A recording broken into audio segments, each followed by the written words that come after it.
রাতের বেঁচে যাওয়া ভাত দিয়ে তার সাথে পেঁয়াজ আর ডিম মিশিয়ে আজকে আমি তৈরি করব দারুণ একটি সকালবেলার মুখরোচক রেসিপি।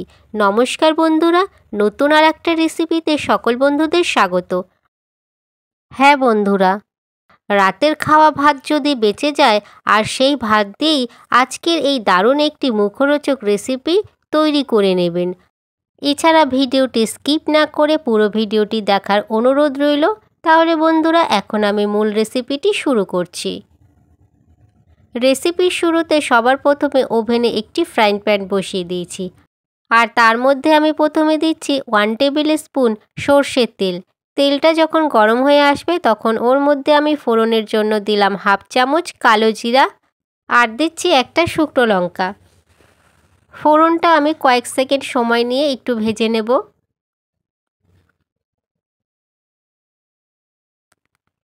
ফোড়নটা বেশ ভাজা ভাজা হয়ে গেছে। এখন আমি এর মধ্যে দিলাম কুচনো পেঁয়াজ, আর এখানে পেঁয়াজ নিয়েছি দুটো মিডিয়াম সাইজের। আর পেঁয়াজ প্রথমে ভালো করে লাল লাল করে ভেজে নিচ্ছি। আর বন্ধুরা, রেসিপি তৈরি করতে করতে প্রতিদিনের মতন আরও একটি কথা শেয়ার করছি। এই চ্যানেলের আরও নতুন নতুন ভিডিওর আপডেট পাওয়ার জন্য চ্যানেলটিকে আপনাদের কাছে সাবস্ক্রাইব করার অনুরোধ রইল। পেঁয়াজ ভেজে নিয়েছি হালকা করে। এখন পেঁয়াজের মধ্যে আমি দিচ্ছি সামান্য একটু নুন। নুন দেওয়াতে পেঁয়াজটা তাড়াতাড়ি মজে যাবে, তার জন্য সামান্য একটু নুন দিয়ে আবারও নেড়ে চেড়ে নিচ্ছি আর পেঁয়াজ ভেজে নিচ্ছি। তারপরে পেঁয়াজ যখন ভালো করে ভাজা হয়ে যাবে তখন আমি এর মধ্যে দেব একটা ডিম, যেই ডিমটা আমি আগে সিদ্ধ করে রেখেছি।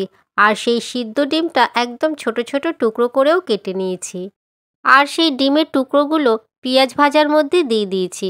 আর এইবারে পেঁয়াজ আর ডিম একসাথে নাড়াচাড়া করে ভেজে নিচ্ছি।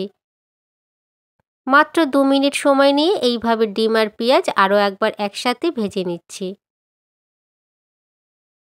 এছাড়া বন্ধুরা, হাতে কম সময় থাকলেও এই রেসিপিটি একদম ঝটপট তৈরি করে নিতে পারবেন। মাত্র 5 মিনিটের মধ্যেই কিন্তু আজকের এই রেসিপিটি তৈরি হয়ে যাবে। এখন আমি দিয়ে দিচ্ছি ঝালের জন্য কুচনো লঙ্কা। তারপরে দিচ্ছি 1/2 চামচ হলুদের গুঁড়ো। এবারে দিচ্ছি স্বাদ মতো নুন। তারপরে এই সমস্ত কিছুকে একসাথে মিশিয়ে আমি ভেজে নিচ্ছি।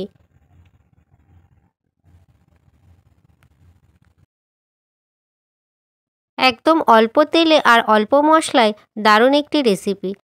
আর সকালবেলায় ব্রেকফাস্টের জন্য এর থেকে ভালো রেসিপি আর মনে হয় যেন হতেই পারে না। যেমন টেস্টি তেমন লোভনীয়। সব কিছু কিন্তু মোটামুটি ভাজা হয়ে গেছে। খুব ভালো করে এগুলোকে একসাথে ভেজে নিতে হবে। আর এই দেখুন বন্ধুরা, এগুলো কিন্তু খুব ভালো করে ভাজা এখন হয়ে গেছে। এরপরে এগুলো যখন ভালো করে ভাজা হয়ে যাবে তখন আমি এর মধ্যে দেব ভাত। আর এই রেসিপির জন্য আমি 1 বাটি ভাত নিয়েছি। আপনারা ভাতের পরিমাণটা বেশি করেও নিতে পারেন। তবে বন্ধুরা, এই রেসিপিটি শুধু বাসি ভাত কেন, টাটকা ভাত দিয়েও তৈরি করতে পারেন, তাহলেও খেতে ভালো লাগবে। সবটুকু ভাত দিয়ে দিয়েছি। এইবারে আমি ভাতের সাথে সব কিছু একসাথে মিশিয়ে নাড়াচাড়া করে আবার ভেজে নেব ভাতগুলোকে। আর ভাতের এই রেসিপিটি খেতে এতটাই টেস্টি হয় যে কেউ বুঝতেই পারবে না এই রেসিপিটি বাসি ভাত দিয়ে বানানো। তারপরে আমি 4 থেকে 5 মিনিট সময় নিয়ে ভাতগুলোকে ভালো করে ভেজে নেব। যতক্ষণ না পর্যন্ত ভালোভাবে ঝরঝরে হয়ে যাচ্ছে ভাতগুলো, ততক্ষণ পর্যন্ত আমি এরকম নেড়েচেড়ে ভাতগুলোকে ভেজে নেব।